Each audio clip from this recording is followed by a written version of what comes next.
Champion of the World show made for the fans by a fan. I am your host, as always, Richard Tiemann, and we're going to talk some football and nonsense live and on location from the Field House in Liberty Lake, Washington.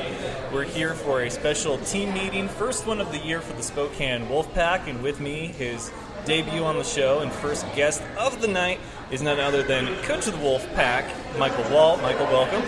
Thank you so much. Been waiting to be on the show for a while. Now, the funny story about our history is that we knew each other before I was part of the Wolfpack last year. You were in Artie's league, and he was one of my former bosses at a call center, and he had a fantasy league, and we always went, and I saw you at the live drafts, and then Artie ended up winning, every season. Yeah, he does that a lot. But no, that was quite a few years ago. Show up in a San Francisco 49ers jersey, and I'm thinking, who is this guy? Who brought this guy here? And it was good because your significant other had a Seahawks jersey on. That was the first time I think we met, and I thought it was that must be a fun at home. It is, it's a house divided, and we even have that flag. It was a Christmas present for us this year, and everybody asks us, how does that work? And I reply, it worked just fine before 2012, and then it started to not work so much anymore.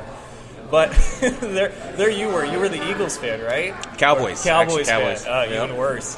Yep. And I'll never forget the quote that you said that I think changed my whole view on fantasy football, and that was, you draft with your head, not your heart, man. Yep. Always got to draft with your head. Because who was it that brought up, should I draft a guy that's on a rival team? And I said, don't do it.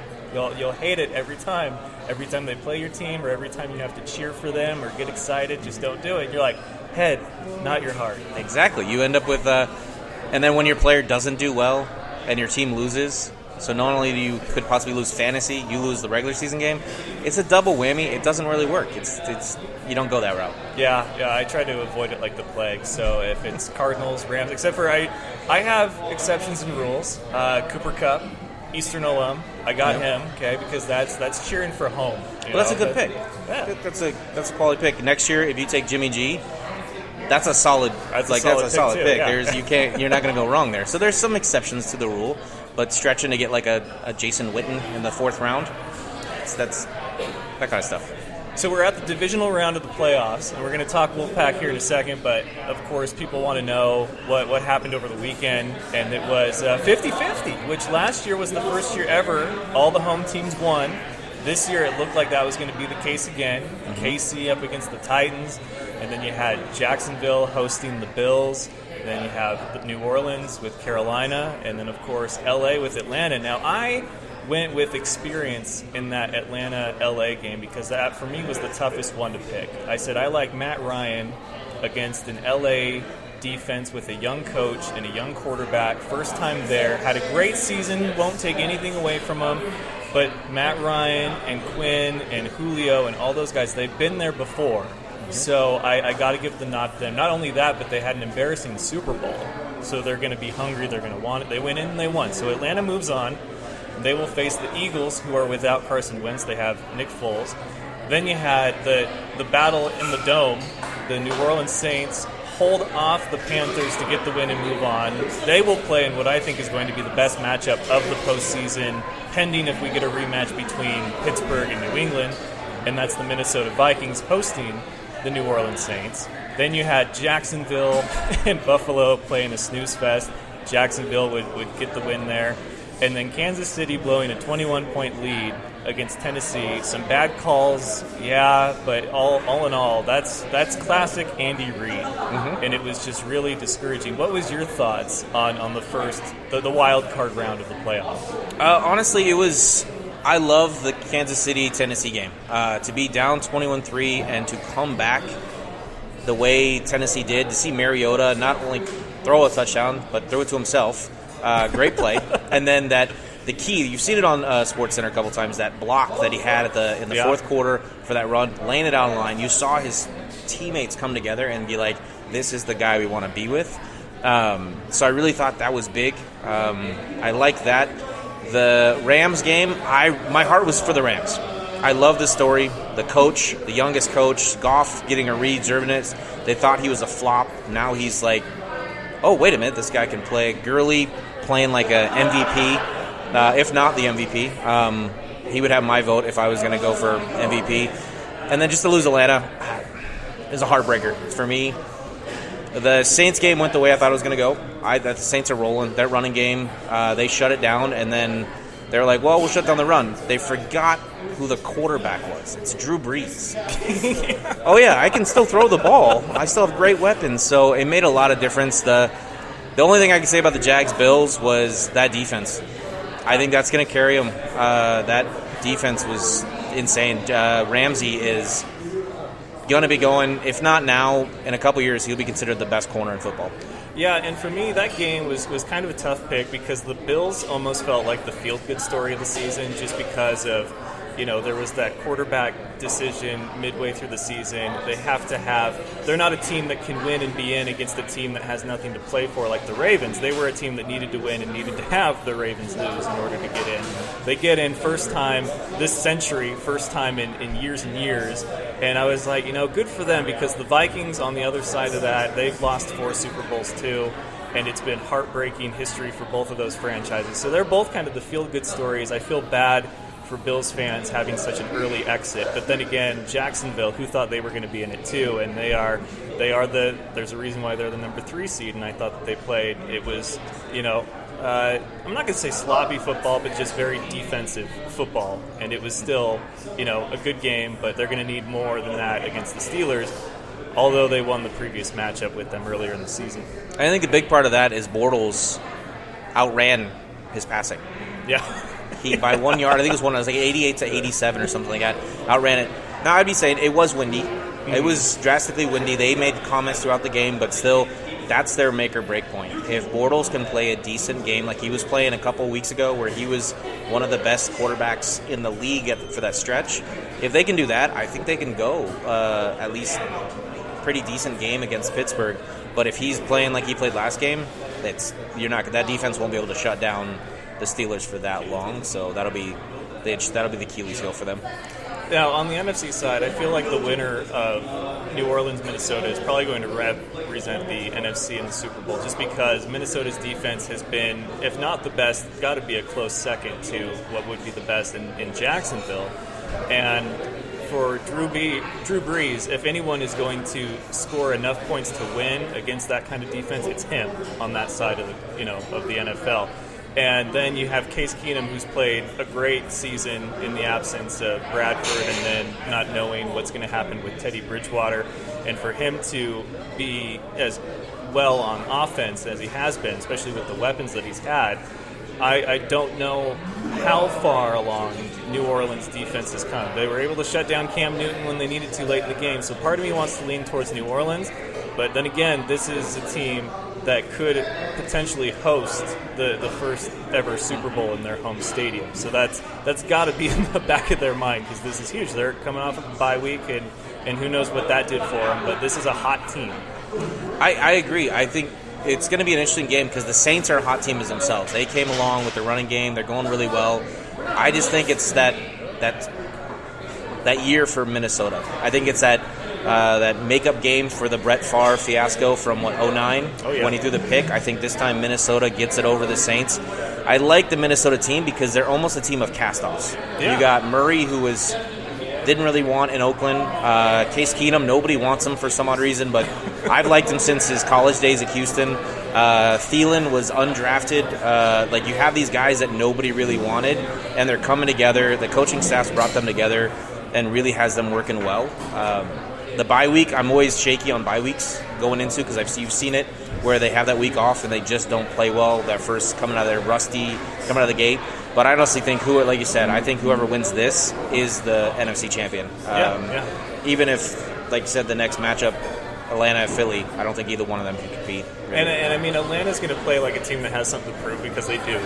And they'll have, I don't want to say a gimme game against Philly because a lot of the story has been their defense, but Carson Wentz has been there to score the last points if he's needed to. And Foles just, I don't know, man, he did not look very good on that Christmas game. And then, of course, they took the week off after that because they already had the seed of theirs locked in. But I don't know what to make of Atlanta because I feel like when they turn it on and they can keep it on all 4 quarters, they're one of the most dangerous teams in football right now. But if even something is just slightly off, like the relationship between Matt Ryan and Julio Jones, then the whole thing just falls apart beneath them. So it'll be interesting. All eyes will be on the New Orleans-Minnesota game. All eyes were on the college football championship last night as Georgia lost in overtime, a walk-off touchdown by Alabama for a freshman quarterback. That was probably one of the most interesting things that I think anyone has seen in football. We're going to have a field. Oklahoma's running backs had a field day against Georgia in the previous week. So I just really thought that Alabama, with those, they have 3 stud running backs, that they're just going to have a field day. And it didn't go that way. The freshman quarterback coming out, I heard a funny story about that. Someone asked Mariota, who's the next big thing? Like, who's the next big thing out of Hawaii?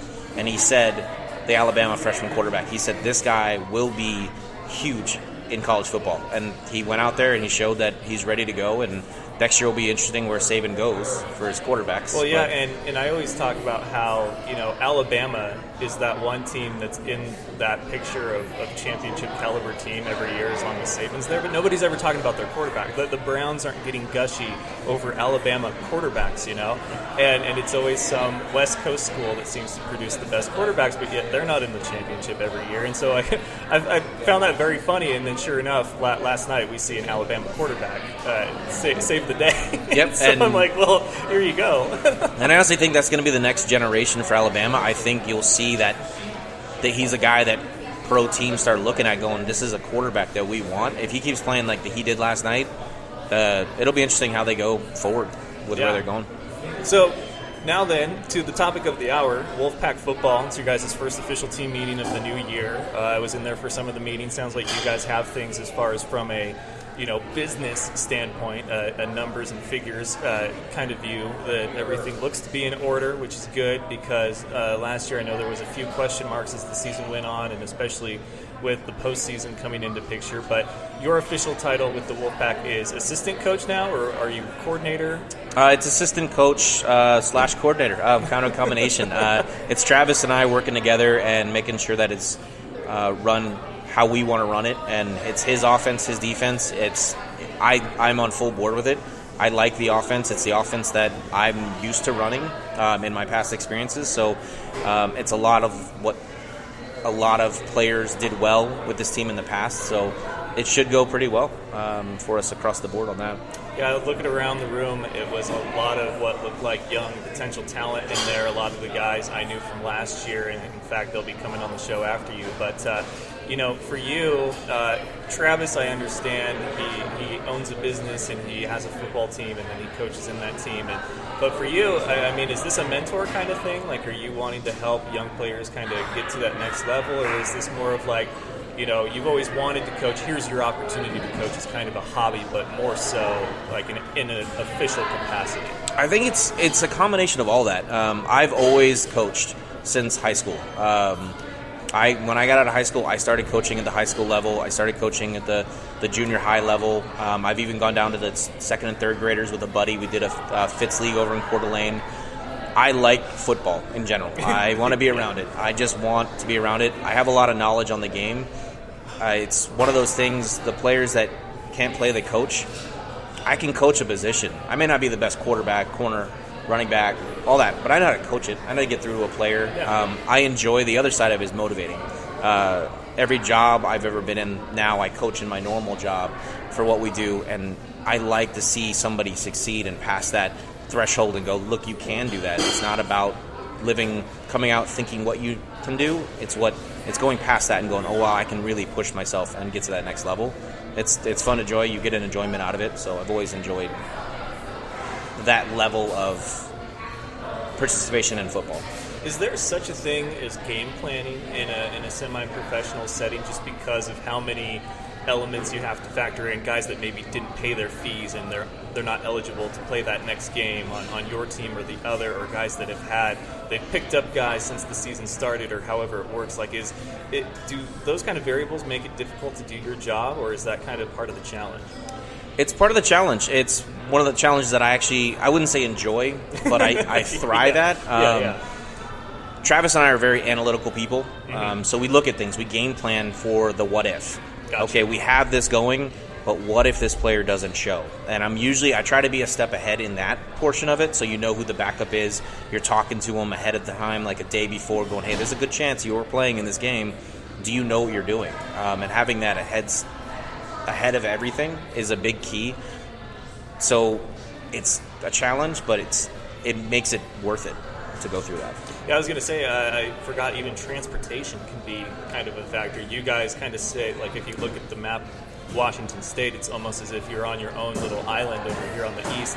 The next closest would be the Tri-Cities, which I went with you guys last year for that first round playoff game. All the rest are on the other side of the Rockies, and so that, you guys had the bus. I went with you when you guys went to Everett, and that was a lot of fun. But, you're working with a team's budget who is only going to be what you can muster from the start of the season throughout. So, yeah, I mean, it could be anything that keeps a player out of a game, and you guys have to sort of plan for that in the back of your mind. I could only imagine how exhausting that might be on a weekly basis. It's a second full-time job. Like, it literally is, because besides planning for that, you have film study, you have game planning. For those that are into watching film and getting an opposing team's film, previous coaches weren't so big into that. They just wanted to stick with their game plan and it would work. Travis and I are not like that. We look at other teams and we want to see what they're doing so we know where we're going ahead. It's a full second job. You don't stop. Unfortunately, my family feels the burden of that, but they understand. They get it. They understand why I do it, so they go through it. Yeah, I could see that. And you guys are playing at Whitworth this year, pending any sort of scheduling conflicts throughout the season that you might find yourselves back at Albee. But Travis spoke very highly of the facility. They did some remodeling. Have you been to Whitworth's field? I have not. I've seen the photos that they put up, but I've talked with Travis. I guess they redid the home locker room. I'm excited to see that, better than Joe Albee and how that's set up. The field, I guess, is brand new, from what I understand. So they brought in, I think, new turf. I've only seen the photos, but I have not been out to the field, which I think Travis and I have a visit going out there soon before the season starts. Now, as a coach who's been in this for however long, I don't even know what your tenure is in this. For the Wolfpack, this is my third season with the Wolfpack. And then altogether, as far as coaching? Since 2002. Wow. Now, let's talk specifically about the Wolfpack in this league then. I'm curious how much just raw talent that you see out there that you can't for the life of you understand how they missed their calling or opportunity to play at some other level. Do you see a lot of that here? You do. Last year we saw a lot of it. There's some players where you're just shaking your head going, where did you miss the bus? What happened? And you talk to them, and sometimes they explain to it. They got into a bad situation. They made some poor choices in their life, and it just didn't work out. They had scholarship offers, but they made some life choices that weren't for the best, and it cost them scholarships, and this is their way out. This is their swan song. This is all they get. So they come out and they do these games, and they want to play, and they want to play in the league because they love to play football. Some of it you see that could have been. They're a little older, and you're like, man, 10 years ago, you must have been an amazing player, because you have age groups. You go from 18. I think last year our oldest player was Scott Ward. I think he's like 51 or something. Oh, Scott was the man. But you think about that. Look how good he was at 50. Imagine what he was at 30 or 25. Had to be a beast. So you see that, and you shake your head sometimes, but you also understand that it's a hard level to get to Division II, get to Division I. Some guys talk about they want to go to Division II and that kind of stuff, and you think about it, and you know what that takes? You're talking cream of the crop players, and they get close, but you see where it goes. Now, on that, my last question for you will be a theory that I've had, and that is that the college football holds almost too much, if not all of the cards, when it comes to that in-between of young talent in high school and whatever else, and then, of course, the pros in the NFL. And I'm not a big fan of it, just because it seems like if you don't play college ball, then you have little to no chance of getting to that next level. And then if you don't play for, SEC teams or Big Ten teams or Pac-12 teams, then your percentages go up, but they're still not quite where they would be just for playing college ball. and you see this young talent out there at a semi-professional level that miss their opportunity because of one thing or another. Do you think that there should be sort of like almost, I know that there's the show Last Chance U on Netflix, but there should be some type of other program that helps these guys that miss their first chance, help them get a second chance at something better?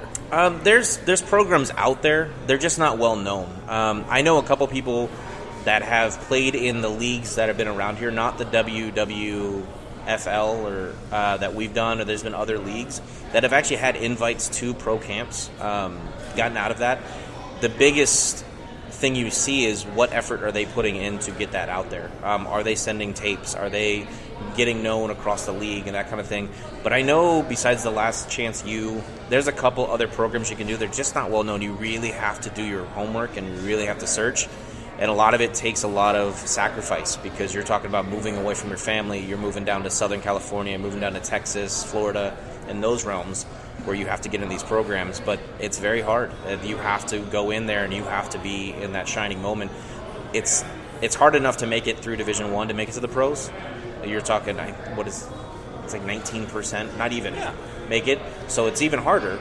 But they're out there. You just have to work. It's the way they go through it. Which is hard because you hear about all these feel-good stories about the guy that went undrafted or the guy that came from out of nowhere or a lesser-known school. We had two of those guys in the NFL this year, Adam Thielen, who we talked about earlier, and Cooper Kupp. Now, Cooper Kupp he wasn't undrafted, but he came from a smaller school. We know in Washington that Eastern Washington is not going to be your premier school from this state. You know, it has been in the last few years because of their playoff and postseason runs, but it's WSU or it's UW, and then our next door neighbor down south, Oregon, and then down below that, Cal and USC. But Adam Thielen goes undrafted, and these are two guys thriving in a position that guys like that don't normally thrive at. And we don't need to pull the race card right now, but I think people are putting two and two together. But you have sort of a soft spot for these kids that all they want is a second chance. I really hope they get that, and so I really respect what you guys do here with the Wolfpack and the semi-pro ball. So it's great to have you guys and be part of the season again here in 2018. Yeah, it should be a good season. We're going to be a young team, but we got some veteran preference. So I really think we're going to have a solid season. All right, so I'm going to get my next guest. This was, once again, Michael Walt. He's the assistant coach for the Spokane Wolfpack. We're going to get a few players on here. Some of you might remember from last season, but we'll go to a quick commercial break, and we'll be back with more of the Fan Show after this. This is The Sheet. Gets me all revved up. My face is now red. My ears are just freaking boiling. He's so raw that Scott hates him. Yeah, he had 51 touchdowns. 4,900 total yards. I know y'all like that, but I got to run. And only in Alabama that could happen, I have to say. They're so good, man. They would win the Big Ten if they were in the Big Ten. You could be doing something vision-based in front of you and reach down and grab a handful of insane goodness. Give it to him. Kudos. I'm clapping like a golfer. Very good, Johnny. I'm proud of you. Wow. You guys agree on something again? I'm very impressed. You ever had a bad week? Just you walk outside, step in a puddle, like right when you walk outside. I mean, how does a puddle right outside your house? Or you stand on the curb and somebody drives by and splashes water up on you? Or it's just raining on you, not anyone else? I will tell you, before you go any further, I cannot hear Chad when he speaks. Good. You're listening to the sheet, man. I don't really know what we're doing. Every Saturday morning, 8 to 10 a.m. right here on WBLZ Sports. Whether it be your industrial, commercial, or residential needs, Gen Service is the electrical contractor for you. The Gen Service team has the expertise, commitment, and educational years to help you solve all your electrical concerns. They have you in their best interest with helpful suggestions to accommodate your every want. Give them a call, no matter the size of the job, at 740-438-7173. Mention WBLZ Sports, and you'll get a discount. That's Gen Service, 740-438-7173. This is Nick Ciccarelli, the mad scientist of sports. Join me and Dr. D, Derek Jones, live every Saturday night, 10 p.m. Eastern Time, 7 p.m. Pacific, for the Mad Scientist Sports Lab. The big intellects, the experiments on the chalkboard, and the guest subjects will be rolling in. Mad Scientist Sports Lab, only on WBLZ Sports, where we got balls. Doug Peffer painting and pressure washing. He has over 30 years of painting experience. He's interior, exterior, commercial, or residential. Doug Peffer covers it all. Is your house looking ugh? We'll call on Doug. Doug Peffer Painting and Pressure Washing. 404-966-3361. Mention WBLZ Sports and get a special We've Got Balls discount. That's Doug Peffer Painting and Pressure Washing. 404-966-3361. Check out Thursday Night Tailgate, where NFL legends live on. We bring you 5 NFL legends every week, sharing their stories and insights, plus our spotlight on the positive. Hear which players are doing great things in their communities. Now on WBLZ Sports Talk Radio and WBLZSports.com.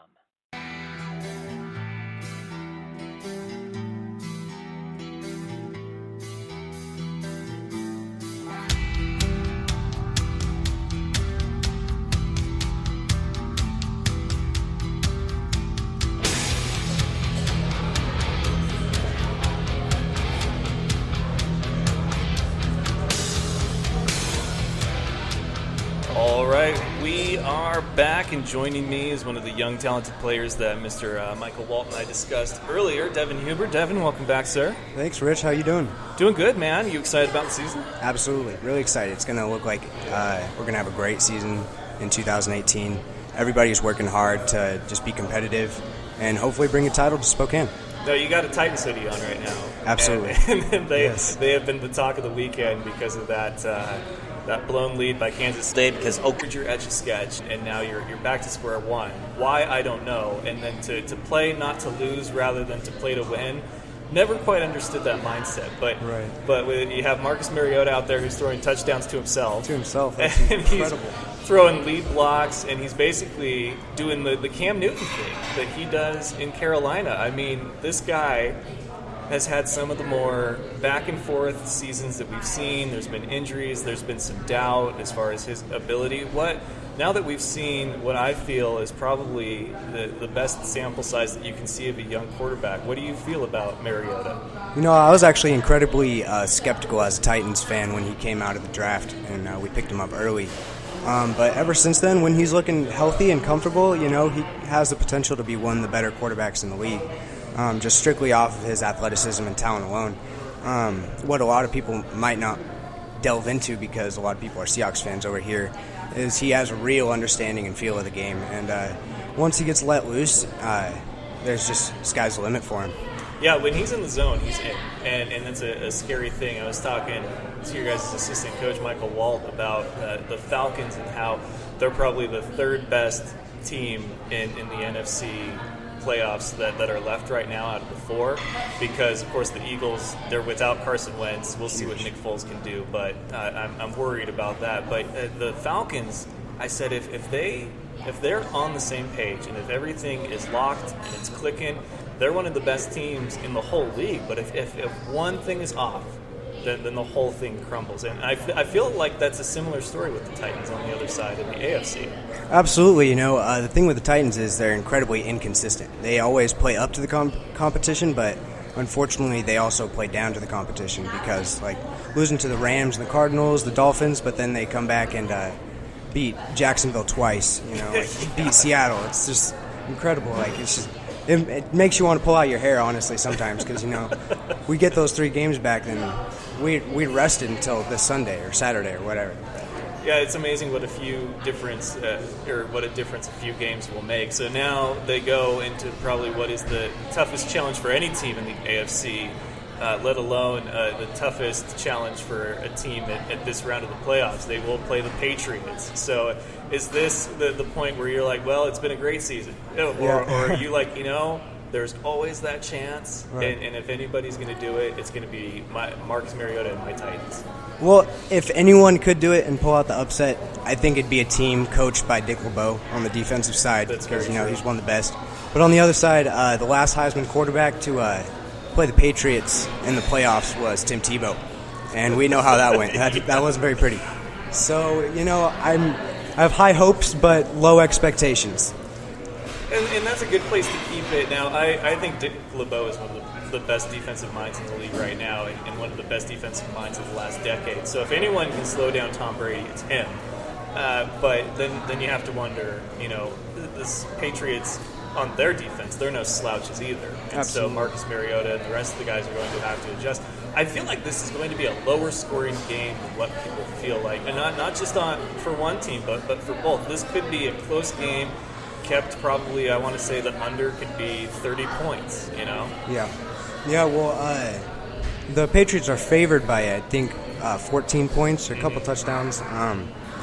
So in my eyes, it'll either be an extremely close game. Titans might even walk away with it, or it's going to be an absolute blowout, and the Patriots are going to embarrass them. So.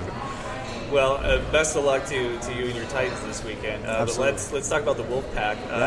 Your position, because I know a lot of you guys will play both offense and defense. Has it changed at all from last season? Like, what do you see yourself playing this year? I primarily see myself playing receiver, but I just come in with a mindset, and I'm going to do whatever I can to help the team. I'll play where they want me to do, or I'll play where they want me to play, and it's really just about getting the Wolfpack better, not so much myself. I just want to do what's best for the team. Yeah, you did great at receiver last year. Did you play any defensive back, though, or corner at all last season? I thought I remember seeing you out there. I actually played a little bit of middle linebacker for a few series, but I was predominantly mostly an offensive and special teams guy. We had a really talented defense last year, so just kind of step back and let those guys ball out. Yeah, it's something where, the guys that they do it well, and you just kind of have to step back and let them do it. But I think that, a lot of receivers make for great cornerbacks, and it's always interesting because it should make perfect sense because you're just flipping the script, but at the same time, you almost have to be 2 steps ahead of the receiver, and then you're a receiver, and you're trying to think, what would I do in this situation? And now you've got like 5 different avenues that your mind can go down, all within like 20 seconds of a snapped football. Yeah. So I couldn't even imagine what kind of toll that takes on the mind. Yeah, I mean, it's kind of like a double-edged sword, The more routes you run, the more better feel you get for those routes being ran. But at the same time, you have your own tendencies, and everybody else's tendencies are going to be different from the next person you line up against. So you don't want to get in your own head too much because your tendencies might not align with someone else's tendencies, and it might actually be a detriment to, guess right when they're actually going left or something like that, just based off of what you would do yourself. So, assistant coach Mike Walt and I were talking about how much a team in a league like this is for guys kind of wanting at some level, at some age, it's a second chance, and at others it's just kind of, a chance they never got in the first place as far as, they didn't play any ball in high school or college, but they always knew that they wanted to, so now they have the chance to. What is Wolfpack football to you, and how long do you see yourself doing it for? It's just another opportunity to get myself out there playing football. I love the sport. When I was done playing football in high school, I was pretty convinced that it was over, for me. Found out about the Wolfpack, got into it, and as far as playing, as long as my body will allow me and as long as my work will let me do it, I plan on playing for the Wolfpack as long as they let me stick around. For the next 40 years like Scott did? I might not have the durability of Word, but it's incredible that he goes out there every week. I have a lot of respect for him. But I didn't see him in the room. Did he? He didn't retire on the he's probably sleeping, honestly. They probably don't let him out after 6 or something like that. He's got to get one of those day passes from the retirement home. Absolutely. He couldn't find a chaperone to drive him. He's going to listen to this and come to you guys. I'm going to get a lot of stuff from him, that's for sure. Well, as far as the team goes, there's been a few different faces I saw in there as far as not only the team and the players, and we'll see how many of those go from this meeting to the next, and then as the season goes, because there's a lot that can change in a league like this. But on the coaching end, it looks like it's just going to be Mike and Travis now, and of course you didn't have to deal much with Travis because you were mainly an offensive guy. So what do you feel is going to be brought to the table differently this year than was last year? I think just a different level of energy will really help out this team. A new look offense is really going to excite some of the guys, especially on the offensive side of the ball. And it's going to be a great way to keep that competition up at practice one against another, because the defense isn't going to know what's coming to them. Because the defense is going to be learning the same way the offense is learning as well. So it's going to be really interesting, and I'm really excited to get to work with Travis. Yeah, Travis has so many plates spinning as the owner and as the guy and the general manager in front office and all of that. How much did you work with Coach Walt last year? Oh, I worked a lot with Coach Walt throughout the regular season. I also was able to keep some contact with him throughout the off season. Played some flag football with him over the fall, so that was really helpful to just build a more mutual understanding of the way we'd like to see the game be played and the way we'd like to execute. Now, when it comes to the full swing of this, and once you guys get into where you guys have had your meetings and now we're doing practices, I talked a bit with Coach Walt as far as how much goes into game planning, if you even can, because of how many variables. Will this guy make it to where our game is this weekend, like as far as travel arrangements? Will he be eligible? Can he get out of work to make it there? Obviously, for a guy like you, I know that it's a priority to play for this team and to kind of schedule your work and life around it. But when it comes to playing a team like, let's say, Wenatchee or Everett, I mean, do you leave that all up to the coach, or do you want to watch the film and sort of get a set of eyes on it for yourself? Well, every individual takes responsibility to prepare for each game as if we weren't going to have any time with our coaches. Just like a league like this, everybody's schedule's just floating around, so communication is incredibly important in a league like this. Making sure the players are all on the same page with the coaches, making sure we all have the same idea of what we're trying to get out there on the field. So yeah, I mean, honestly, it's just really about communication and everyone doing their part to be committed and be dedicated to the program and being competitive. Everybody loves the game and everybody loves preparing for the game, and it's really just a part of it, and we all take it very seriously. What's you got any unusual or out there pregame rituals? Pre-game rituals, I just like to get loose, listen to music, get a little crazy a little bit, hype up my teammates. I try to bring some energy whenever I can. Try to be a goofy guy sometimes, just get a smile on everybody's face, remind them that we all love this game and that we just want to get out there and compete, have a great time, and just do what we love doing. Last question for you. If it's halftime, you guys are down, and you're not feeling that energy in the locker room, what would be your go-to song to completely just 180 that team for the second half? Oh, man, X gonna give it to you, bro. Like, straight up. Like, no hesitation at all. DMX will fire up anybody. I don't care if it's at church, a football game, or nothing. Oh, wow. Yep. I love how you had to throw church in there. Like, I don't care if you're at church, you're going to get fired up. Bring the ruckus everywhere with X gonna give it to you, that's for sure. All right, well, he is Devin Huber. He's a wide receiver and sometimes special teams for the Spokane Wolfpack. I look forward to being part of the team, like as much as I can be for you guys this season. But go ahead and grab Marcus P. Got it. Your guys' short bus, because I said he was like Jerome Bettis, but a little smaller. So the short bus of your team. But hey, man, good luck this season. Great talking to you. I appreciate it. Thanks for having me on, Rich. All right, we'll be right back with more of the Fan Show after this. You're listening to The Fan Show, your home for all things football and nonsense. My special guest tonight, Farouk. Farouk, welcome. He's no expert, but here's the thing. Football and nonsense is what he brings. Sports talk with a twist.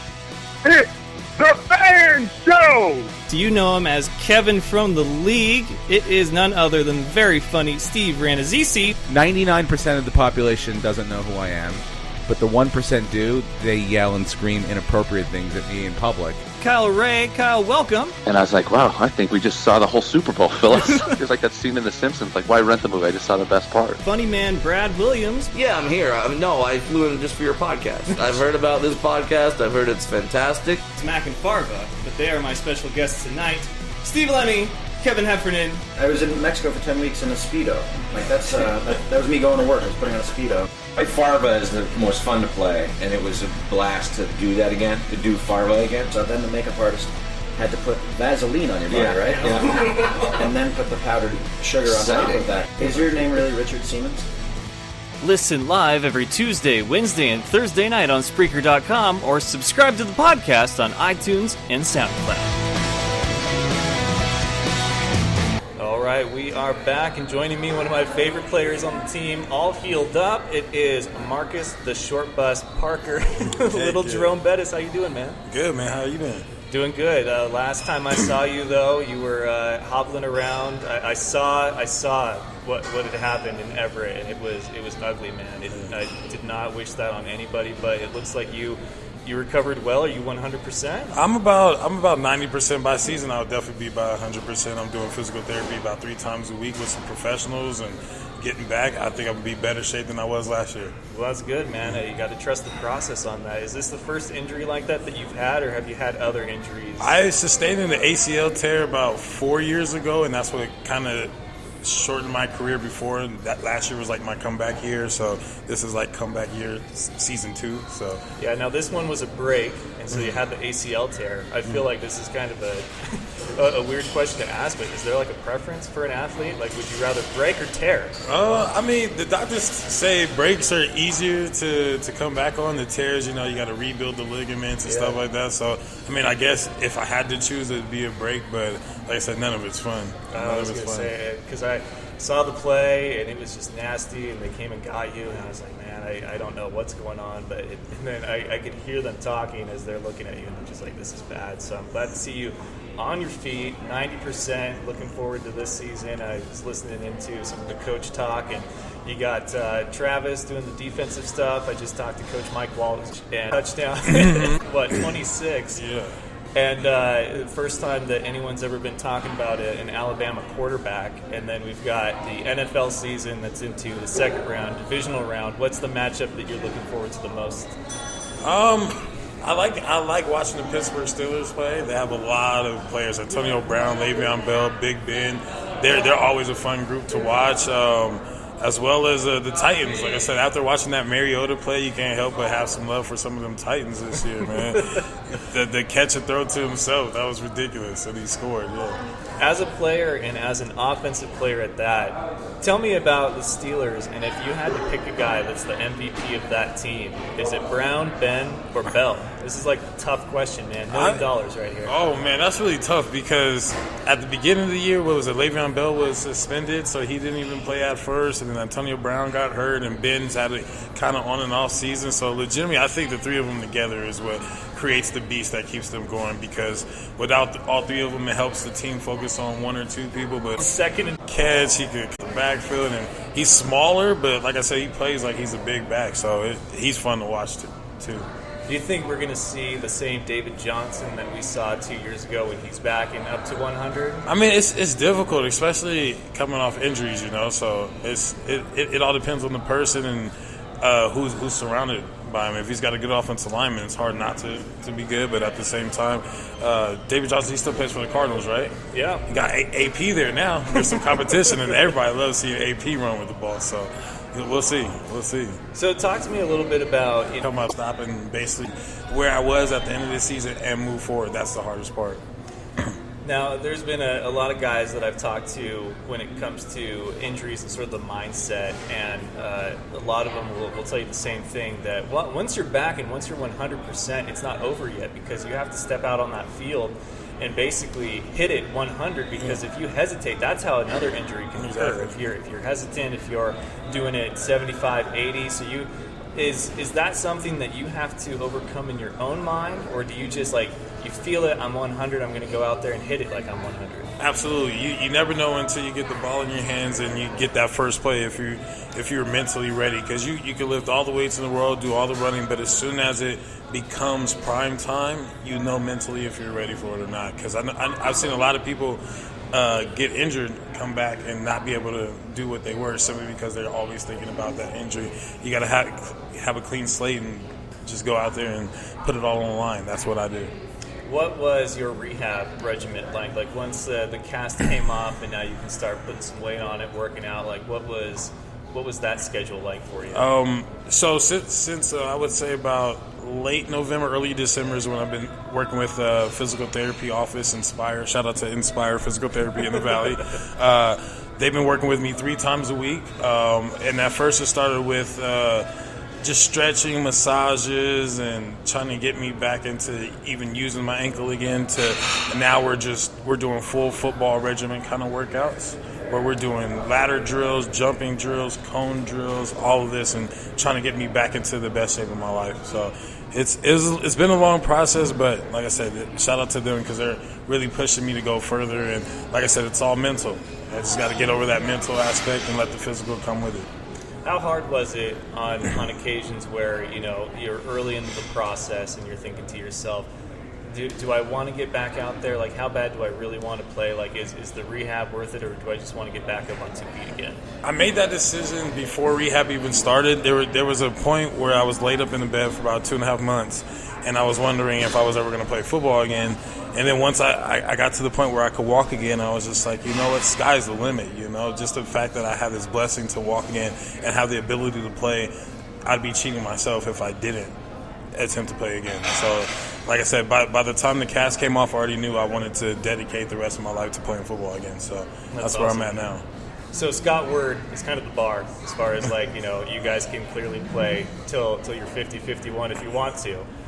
For you, though, this is going to be comeback year number 2. Is it just right now you're going to take a game at a time, or do you have sort of the mindset that if I can finish the whole season, postseason included, championship or not, it'll be a success for me, and maybe I'll think if I want to put on the pads again next year? Or is this like, as long until you have your next or accident or whatever, you're just going to keep going out there? Basically, right until the wheels fall off, man. Until the day that the doctors, because every time I ask the doctors, do you think I could play? They were like, there's a possibility. As soon as they say possibility, I know that I want to. When they make the decision that there's no chance of me playing again, I might even try to give it another go. But like I said, until I wake up one morning and I can't stand or walk or run, then I'm going to give it my all.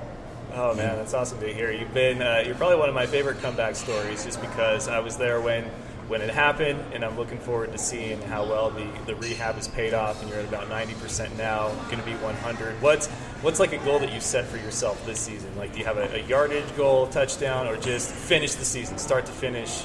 Well, so last year I made the All-Star team, and that was kind of wild because I had gotten hurt at the last game of the season. I didn't think I'd even be, you know, in that talk.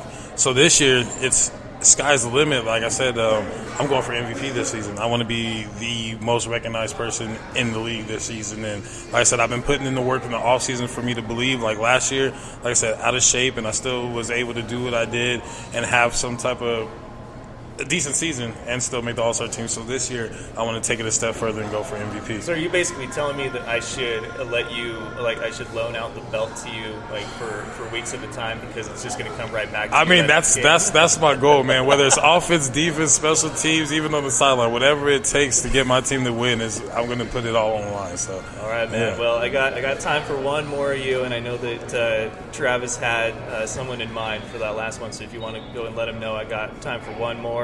Pleasure talking to you, man. Good to see you back on 2 legs again. I look forward to seeing you this season. Thank you again. All right, man. It's Marcus Parker at Spokane Wolfpack. Thank you, Spokane. We'll be back after this with more of The Fan Show. You're listening to The Fan Show, your home for all things football and nonsense. My special guest tonight, Farouk. Farouk, welcome. He's no expert, but here's the thing. Football and nonsense is what he brings. Sports talk with a twist. It's The Fan Show! Do you know him as Kevin from the League? It is none other than very funny Steve Ranazisi. 99% of the population doesn't know who I am, but the 1% do. They yell and scream inappropriate things at me in public. Kyle Ray. Kyle, welcome. And I was like, wow, I think we just saw the whole Super Bowl, Phyllis. It's like that scene in The Simpsons. Like, why rent the movie? I just saw the best part. Funny man Brad Williams. Yeah, I'm here. I flew in just for your podcast. I've heard about this podcast. I've heard it's fantastic. It's Mac and Farva, but they are my special guests tonight. Steve Lemmy, Kevin Heffernan. I was in Mexico for 10 weeks in a Speedo. Like, that was me going to work. I was putting on a Speedo. Farva is the most fun to play, and it was a blast to do that again, to do Farva again. So then the makeup artist had to put Vaseline on your body, right? Yeah. And then put the powdered sugar on top of that. Is your name really Richard Siemens? Listen live every Tuesday, Wednesday, and Thursday night on Spreaker.com, or subscribe to the podcast on iTunes and SoundCloud. All right, we are back with my final guest of the evening. He's a new voice and a new face all around. One of the newer players, Alex Tagolia. Welcome, Alex. How you doing? I'm doing good. How are you? Doing good, man. What position you play? Play wide receiver. Looking to play maybe some cornerback this season as well. It's funny, I was just talking to Devin Huber about, because he was primarily wide receiver last year. I asked if he did any defensive back or corner work, and he said no. Sometimes he was on special teams. But I said, there's a lot of guys that will make that switch from wide receiver to corner or defensive back because it's kind of just like role reversal. But at the same time, to go into the mental state of a defensive guy because you're trying to stop the play, not create it. How hard is that for you when if you could be doing both in one game this season with the Wolfpack? I actually I played wide receiver in high school and college and cornerback in high school. And I really like cornerback because it's a lot simpler. So there's a lot less thinking and more reacting. And so when you have the play call, all you have to do is make sure that you're technically sound. And it's a lot easier to react. And it's more of you can be more aggressive and you can let your athletic abilities play out versus having to think. Okay, fair enough. And I don't have the best reaction time, but I do know for me, though, when I was playing flag football and football in junior high, it was always I wanted to be offense because they got all the glory, all the credit, right? Right. You know, we like points, but it was also when I was playing flag football and we had one of our defensive backs get hurt. They're just like, "Can you do defensive back or safety for us for a few plays?" And I was like, I can, but I don't know if I want to because I was so focused on making the play, not stopping the play. You don't want to be the guy like in that championship game last night where who was on him when he did the walk-off touchdown, right? Yeah, exactly. Yeah, yes. Did you watch all that game last night? Watched it, loved it. I was a little disappointed. I wanted to see Georgia win. I think Alabama's kind of like the New England Patriots of college ranks, and so it was time for somebody else to get the W. Yeah, and I thought it was interesting to see the quarterback switch, and here we are talking about an Alabama quarterback for the first time probably ever. Yeah. And then you had Georgia, who was kind of the team that you weren't sure. I mean, they had a great regular season. They're in the playoffs, though, and that can change a lot of people's perspectives on things. Like, how much do they really belong here? I think they were even underdogs in their first-round matchup.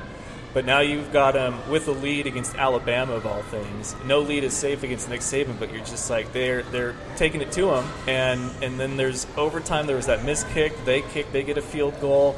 And it's 2nd and 26, and that's my nightmare. You saw my nightmare as a guy that's gotten asked to play defense before. It's like, whoever was supposed to be on that guy, let him remain nameless. Nobody behind you. You don't want to be the guy. That's all you had. That missed the walk-off touchdown. Yeah, no, it was obvious that Alabama had been there before. Yeah. Georgia was. Sure. They're kind of new dogs and new players to the playoffs and the bowl games and the restarting all over again, trying to get to they're going to his first Super Bowl ever, and now they're back as a wild card. They had to win and do everything just to get in. Like the deck is stacked against you, despite the fact that you're like the 3 seed at home. I mean, you can't count out a team that's been there. You just can't. Yeah, well, and the offensive coach from Atlanta, he was with Seattle before, right? Yeah. So it's kind of one of those things. It's just New England, Seattle, Atlanta. All you got to do is get to the playoffs, and they'll make a run. Game. Exactly. Do you have a pick right now? We're down to the final 4 on each side. We're going to have 2 games Saturday, 2 games Sunday to determine who the final 4 altogether are. Yeah, I'd love to see Jacksonville go to Pittsburgh and get a win. I would love to see that. I think New England's going to roll over Tennessee. Yeah, don't tell Devin that. And I can't remember who's playing on the NFC side. Atlanta goes where? Atlanta will go to Philly. Okay. And they're without Carson Wentz. They got Nick Foles, so that one kind of explains I'm itself. so bummed about Carson Wentz. I would have loved to see Philly and Carson do it. But I think Atlanta can go to Philly and get the win. And who else is on the premier match, which I think whoever wins this will represent the NFC in the Super Bowl, and that is the New Orleans Saints in Minnesota against the Vikings. That's right. I just because I would love to see the Vikings win and have their home Super Bowl. That would be awesome. So how long have you been playing football for? Well, so I played for the Wolfpack in 2013 and 2014, and we went to the championship both of those years. So you're like good luck charm at this point. Yeah, I'm kind of new, but I'm kind of old. I'm kind of in between, and I played 1 year of college football in California and then 4 years of high school. So I guess you could say, 6 or 7 years worth of football. And what does Wolfpack or semi-pro football mean to you? Like, are you working towards something, or is it just a chance to get out there and do what you love to do? for me, I love football. All the lessons that I learned in high school and in college, it just gives you a lot of good applicable life lessons. So for me, it's just the passion of the game. I love playing. I love the fact that, you look at our roster and where everybody's from, and we're all from very, very diverse, different backgrounds, and I just love the fact that we're all together, striving for one thing, so it's more for the love of the game. I'm 30 years old. I've got a fiance and 2 kids at home, and so for me, it's just an opportunity to challenge myself physically, and at 30, see if I still got it.